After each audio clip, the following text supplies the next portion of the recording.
Students, welcome back to my channel. कैसे हो आप सब? उम्मीद करते हैं बेटा सभी अच्छे होंगे और अपना ख्याल भी रख रहे होंगे। तो बेटा आज हम करने जा रहे हैं अपनी वर्कशीट नंबर 68। विज्ञान सब्जेक्ट की है बेटा, 10th क्लास के बच्चों के लिए 16 तारीख की है, ठीक है, हिंदी में है। और ओके, जिसमें बेटा हमारा चैप्टर चला हुआ है जीव जनन कैसे करते हैं। तो इसमें आज हम जानेंगे मानव में लैंगिक जनन कैसे होता है। ओके, तो चलिए स्टार्ट करते हैं। मानव में किशोर अवस्था के दौरान, ठीक है, किशोर अवस्था मतलब जैसे कि टीनेज जिसको बोल देते हैं इंग्लिश में, नर और मादा दोनों की आकृति और क्रिया संबंधी अनेक परिवर्तन होते हैं, ठीक है। तो सभी के बेटा क्या होते हैं, आकृति में, शेप में, सब में परिवर्तन आता है। नर और मादा के शरीर में द्वितीयक लैंगिक लक्षण अंतःस्रावी ग्रंथियों द्वारा उत्पन्न हार्मोन द्वारा होते हैं, ठीक है। और जो ये परिवर्तन होते हैं ये किसके द्वारा होते हैं, जो अंतःस्रावी ग्रंथियाँ होती हैं उनके द्वारा जो हार्मोन उत्पन्न होते हैं उनके द्वारा ये परिवर्तन आते हैं, ठीक है। जैसे कि शरीर की सामान्य वृद्धि दर धीमी होनी शुरू हो जाती है, ओके, और जनन उत्तक परिपक्व होना प्रारंभ कर देते हैं। किशोर अवस्था की इस अवधि को यौवनारंभ कहा जाता है। तो इस अवस्था को क्या बोला जाता है बेटा, यौवन आरंभ, ठीक है। नर और मादा युग्मक जननांगों यानी कि वृषण और अंडाणु, नर में तो वृषण पाया जाता है जननांग और मादा में अंडाणु, ठीक है, जननांग होता है। मतलब देखो बेटा, नर युग्मक क्या होता है, वृषण, और मादा युग्मक क्या होता है, अंडाणु। ये होते हैं उत्पन्न, ठीक है। नर में तो वृषण उत्पन्न होता है और मादा में अंडाणु उत्पन्न होता है। नर के जनन काल के दौरान जो जीवन भर रहता है शुक्राणु या नर युग्मक उत्पन्न होते रहते हैं, ठीक है। लेकिन मादा और या लड़कियों में रजोदर्शन से मादा युग्मक अंडाणु की उत्पत्ति का संकेत मिलता है, ठीक है। कुछ समय के बाद बेटा क्या होता है, लड़कियों में रजोदर्शन की मतलब कि एक प्रोसेस आरंभ होती है और वो 45 से 50 वर्ष की आयु तक रहती है, ठीक है। मादा या स्त्रियों में अंडाणु की उत्पत्ति रुक जाती है। उसके बाद क्या होती है, मादा और स्त्रियों के अंदर अंडाणु की उत्पत्ति रुक जाती है। इस अवस्था में को हम क्या बोल देते हैं, रजोधर्म, ठीक है। इस अवस्था में बेटा रजोधर्म रुक जाता है और इस स्थिति को बोलते हैं रजोनिवृत्ति। शुरुआत होती है जब, उसको बोलते हैं रजोदर्शन, और जब रुक जाती है उसको बोल देते हैं रजोनिवृत्ति, ठीक है। और जो बीच की प्रोसेस होती है उसको बोलते हैं रजोधर्म, ठीक है। अब यहाँ पर बेटा नर जननांग और मादा जननांग दिए हुए हैं। नर जननांग ये है जिसमें नर जनन कोशिका उत्पादित करने वाले अंग होते हैं, ठीक है, एवं जनन कोशिकाओं को निषेचित करने के स्थान पर पहुँचाने वाले अंग होते हैं और संयुक्त रूप से ये नर जनन तंत्र को बनाते हैं, ठीक है। ये सारे जितने भी नाम लिए गए हैं, जनन कोशिका को उत्पन्न करना और उनको वहाँ तक पहुँचाना, ठीक है। तो उसको पूरे के पूरे तंत्र को क्या बोलते हैं, नर जनन तंत्र, ठीक है। ऐसे ही मादा जननांग होता है। मादा जनन कोशिकाओं अथवा अंड कोशिका का निर्माण अंडाशय में होता है। ये मादा जनन तंत्र है, ठीक है। इसमें जितने भी ये भाग है ये सभी मिलकर मादा जनन तंत्र का निर्माण करते हैं। अब नर जनन जो है बेटा कोशिका, जिसको हम शुक्राणु भी बोलते हैं, ठीक है, ये नर जनन कोशिका भी नाम आ सकता है इसका, और शुक्राणु भी। इसका निर्माण कहाँ पर होता है, वृषण में। वृषण क्या है बेटा, वृषण हमारा ये है, ठीक है, यहाँ पर निर्माण होता है। यह उदर गुहा के बाहर वृषण कोश में स्थित होती है और ये होता है वृषण कोश, ठीक है, यहाँ पर ये स्थित होती है। और ये बाहर क्यों स्थित होती है बेटा, क्योंकि जो हमारे शरीर का बॉडी टेम्परेचर होता है वो 98.6 होता है, लेकिन ये काफ़ी होता है। लेकिन जो शुक्राणु होता है उसको इतना तापमान नहीं चाहिए होता, तो इसको कम तापमान देने के लिए ये कहाँ पर होती है, वृषण कोश में स्थित होती है, ताकि इसको कम तापमान मिल सके, नहीं तो ये उत्पन्न नहीं होते हैं, ठीक है। फिर शुक्राणु उत्पादन के नियंत्रण के अतिरिक्त ये क्या कार्य करते हैं, टेस्टोस्टेरोन लड़कों में यौवन अवस्था के लक्षणों का भी नियंत्रण करता है। टेस्टोस्टेरोन एक हार्मोन है जो यौवन अवस्था में लक्षणों का नियंत्रण करता है, ठीक है, टीनेज में। उत्पादित शुक्राणुओं का मोचन शुक्र वाहिकाओं द्वारा होता है, और जो ये शुक्राणु उत्पन्न हुए हैं बेटा वृषण में, वो कहाँ, शुक्र वाहिकाओं द्वारा कहाँ पर पहुँचाए जाते हैं, मूत्राशय मार्ग तक पहुँचाए जाते हैं। ये शुक्र वाहिकाएँ मूत्राशय से आने वाली नली से जुड़कर संयुक्त नली बनाती हैं, ठीक है। अतः मूत्र मार्ग शुक्राणु एवं मूत्र दोनों के प्रवाह के उभय मार्ग है, यानी कि उभय मतलब होता है दोनों। तो यहाँ पर शुक्राणु भी होता है और यहाँ पर क्या होता है, जो मूत्र का प्रवाह भी होता है, ठीक है। प्रोस्टेट और शुक्राणु अपने स्राव शुक्र वाहिका में डालते हैं, ठीक है। तो प्रोस्टेट और शुक्राशय जहाँ पर शुक्राणु होते हैं ये क्या करते हैं, अपना स्राव शुक्र वाहिका में डालते हैं, जिससे शुक्राणु एक तरल माध्यम में आ जाता है। इसके कारण इनका स्थानांतरण सरलता से हो पाता है, ठीक है। साथ ही यह एक स्राव उन्हें पोषण भी प्रदान करता है, और जो शुक्राणु होते हैं उनको ये पोषण का भी कार्य करते हैं। ठीक है, जो ये स्राव उत्पन्न होता है ये उनको पोषण भी प्रदान करता है शुक्राणुओं को। और शुक्राणु सूक्ष्म संरचनाएं होती हैं। और शुक्राणु बेटा क्या होती है, देखो ये आपने देखा होगा, ये इस तरीके का होता है, इसकी एक पूंछ भी होती है जो इसको गति करने में सहायता करती है। शुक्राणु सूक्ष्म संरचनाएं हैं जिसमें मुख्यतः अनुवांशिक पदार्थ, इसके अंदर अनुवांशिक पदार्थ होते हैं, तथा एक इसकी लंबी पूंछ होती है जो उन्हें मादा जनन कोशिकाओं तक तैरने में सहायता करती है। ठीक है, ताकि ये क्या कर सके, जो क्या नाम है अंडाणु था, मादा जनन कोशिका थी, उस तक पहुंचने में ये हेल्प करती है इसकी। ठीक है, शुक्राणु की। अब बेटा नेक्स्ट देखो हमने क्या था, मादा जनन अंग। मादा जनन अंग में मादा जनन कोशिका या अंडाणु कोशिका बोलते हैं इसको, या अंड कोशिका। ये कहाँ पर इसका निर्माण होता है, अंडाशय के अंदर होता है। ठीक है, अंडाशय कहाँ पर है बेटा, ये रहा। ठीक है, यहाँ पर ये अंड कोशिका का निर्माण होता है।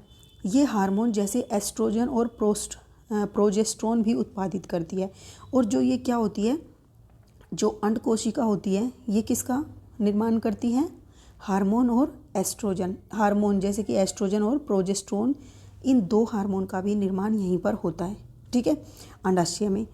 लड़की के जन्म के समय ही अंडाशय में हजारों अपरिपक्व अंड होते हैं। ठीक है, तो जो लड़की होती है बेटा, उसके जन्म के समय से ही उसमें क्या होते हैं, हजारों अपरिपक्व अंड होते हैं।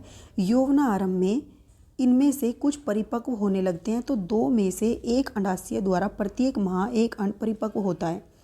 अंडवाहिका और फैलोपियन ट्यूब द्वारा यह अंड कोशिका गर्भाशय तक ले जाते हैं। ठीक है, फिर ये क्या होती है, फैलोपियन ट्यूब द्वारा यहाँ गर्भाशय तक आ जाते हैं। दोनों अंडवाहिकाएं संयुक्त होकर एक लचीली थैलीनुमा संरचना का निर्माण करती हैं, जिसको हम क्या बोल देते हैं, गर्भाशय। ठीक है, तो ये थैलीनुमा संरचना गर्भाशय कहलाती है। गर्भाशय ग्रीवा द्वारा योनि में खुलता है, और ये यहाँ पर योनि में खुलता है गर्भाशय। फिर बेटा शुक्राणु योनि मार्ग में स्थापित होते हैं, जहाँ से ऊपर की ओर यात्रा करके वे अंडवाहिका तक पहुँच जाते हैं, जहाँ अंड कोशिका से मिल सकते हैं। ठीक है, मतलब कि ये क्वेश्चन बनता है कि जो अंडाणु और शुक्राणु उनका निषेचन कहाँ पर होता है, तो अंडवाहिका में होता है। ठीक है, निषेचित अंडा विभाजित होकर भ्रूण बनता है। ठीक है, जो अंडा निषेचित हो जाता है वो क्या बनाता है, भ्रूण बनाता है। भ्रूण गर्भाशय में स्थापित हो जाता है, और जहाँ वह लगातार विभाजित होकर वृद्धि करता है और अंगों का विकास करता है। ठीक है, ये जब निषेचित हो जाता है तो ये गर्भाशय में ही यहाँ पर स्थापित हो जाता है और यहीं पर इसका विकास करता है। ठीक है, अब इसके विकास के लिए भी बेटा इसको पोषण वगैरह सब चीज़ें चाहिएगी। ठीक है, तो देखो अब यहाँ पर दोनों अंडवाहिकाएं अंडाशय और फैलोपियन ट्यूब द्वारा यह अंड कोशिका गर्भाशय तक ले जाए जाते हैं, और दोनों अंडवाहिकाएं संयुक्त होकर एक लचीली थैलीनुमा संरचना का निर्माण करती है, जिसे गर्भाशय कहते हैं। ये हम पढ़ चुके हैं। निषेचित अंडा विभाजित होकर भ्रूण बनाता है। भ्रूण गर्भाशय में स्थापित हो जाता है, जहाँ वह लगातार विभाजित होकर वृद्धि करता है और अंगों का विकास करता है।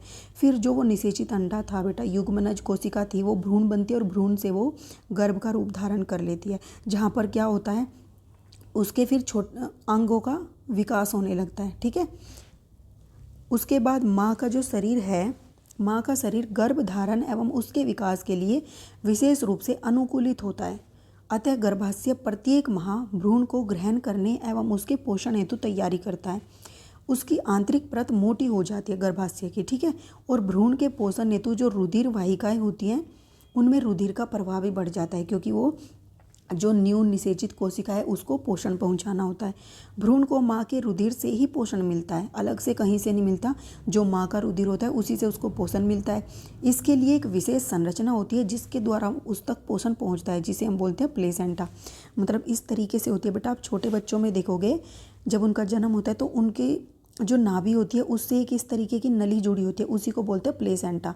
ठीक है, ये माता के शरीर से, मतलब कि ये रक्त रुधिर वाहिका है, इनसे लेता है रक्त, और यहाँ पर ये जो भ्रूण होता है उसको पहुँचाता है। ठीक है, उसके बाद यह एक तस्त्रीनुमा संरचना है जो गर्भाशय की भित्ति में धसी होती है। ठीक है, ऐसे में भ्रूण की ओर उत्तक के प्रवर्ध होते हैं। मतलब इसमें क्या होते हैं, कुछ उत्तक और प्रवर्ध होते हैं। प्रवर्ध ऐसे इस तरीके से जो क्या करते हैं, ये यहाँ से पोषण को लेते हैं और किस तक पहुँचाते हैं, इस भ्रूण तक पहुंचाते हैं। माँ के उत्तक में रिक्त स्थान भी होते हैं जो प्रवर्ध को आच्छादित करते हैं और माँ से भ्रूण को ग्लूकोज, ऑक्सीजन एवं अन्य पदार्थों के स्थानांतरण हेतु एक बड़ा अक्षेत्र, वृद्ध मतलब बड़ा अक्षेत्र प्रदान करते हैं। इससे क्या होगा बेटा, देखो इसमें ये प्रवर्ध होते हैं जिससे जो ये रक्त फ्लो करेगा, इसमें से जो रक्त होगा ये चारों तरफ से क्या होगा, इसमें से पोषण को ये अवशोषित कर लेंगे ये प्रवर्ध। ठीक है। विकासशील भ्रूण द्वारा अपशिष्ट पदार्थ उत्पन्न होते हैं, अब जिनका निपटान उन्हें प्लेसेंटा के माध्यम से माँ के रुधिर में स्थानांतरण द्वारा होता है। तो जो अपशिष्ट निकलता है बेटा इस भ्रूण के द्वारा वो भी रुधिर में ही छोड़ दिया जाता है माँ के, और वो फिर वहाँ से उसका सफाया हो जाता है। ठीक है। ये पूरी प्रोसेस थी जो मानव में क्या था, लैंगिक जनन किस तरीके से होता है, किस तरीके से भ्रूण का निर्माण होता है और एक जीव का जन्म होता है। अब हम इसके क्वेश्चन आंसर करते हैं। उम्मीद करती हूँ बेटा आपको समझ आ गया होगा। अब इसके द्वारा किए जाने वाले कार्य, वृषण क्या कार्य करता है, शुक्रवाहिकाएँ क्या करती हैं, अंडाशय क्या करती हैं और अंडवाहिकाएँ, गर्भाशय क्या करता है और प्लेसेंटा, ये सब चीज़ जानेंगे। हमने अभी अभी पढ़ी है बेटा।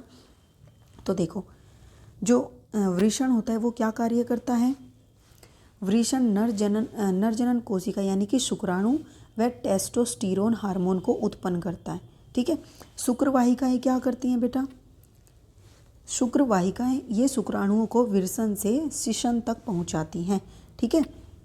उसके बाद अंडाशय क्या करता है, मादा युग्मक अथवा अंड कोशिका का निर्माण, मादा युग्मक किसको बोलते हैं बेटा, अंडाणु को, या अंड कोशिका भी बोल सकते हैं, उसका निर्माण करता है अंडाशय में।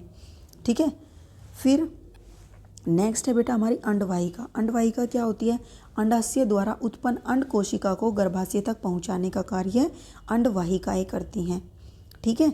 उसके बाद इसका एक और कार्य होता है, अंड कोशिका शुक्राणु और क्या नाम है अंडाणु का निषेचन भी यहीं पर होता है। अंड कोशिका यानी कि अंडाणु और शुक्राणु, ठीक है, इन दोनों का निषेचन भी कहाँ पर होता है बेटा, अंडवाहिका में होता है। ठीक है।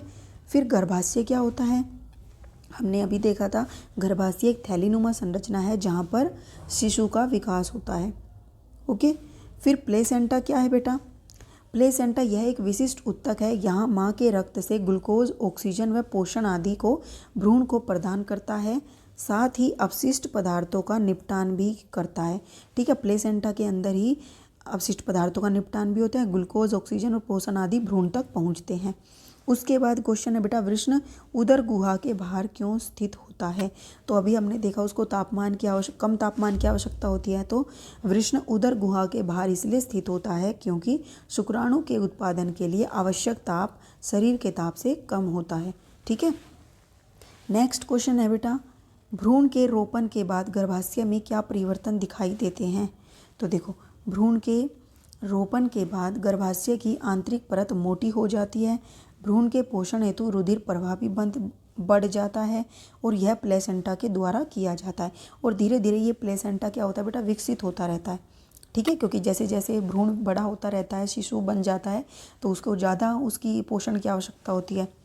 नेक्स्ट क्वेश्चन है, मादा जनन तंत्र के उस अंग का नाम बताओ जहाँ पर निषेचन होता है। हमने अभी पढ़ा था कहाँ पर होता है बेटा, अंडवाहिका में या फैलोपियन ट्यूब में होता है। ठीक है। तो ये थी बेटा आपकी आज की वर्कशीट। उम्मीद करती हूँ आपको अच्छे से समझ आई होगी, और समझ आई तो बेटा प्लीज़ इसको लाइक शेयर जरूर करना। इस वीडियो में इतना ही। अपना नेक्स्ट टॉपिक हम अपनी नेक्स्ट वीडियो में करेंगे। तब तक के लिए ऐसे हंसते रहिए, मुस्कुराते रहिए, पढ़ते रहिए, आगे बढ़ते रहिए। Thank you.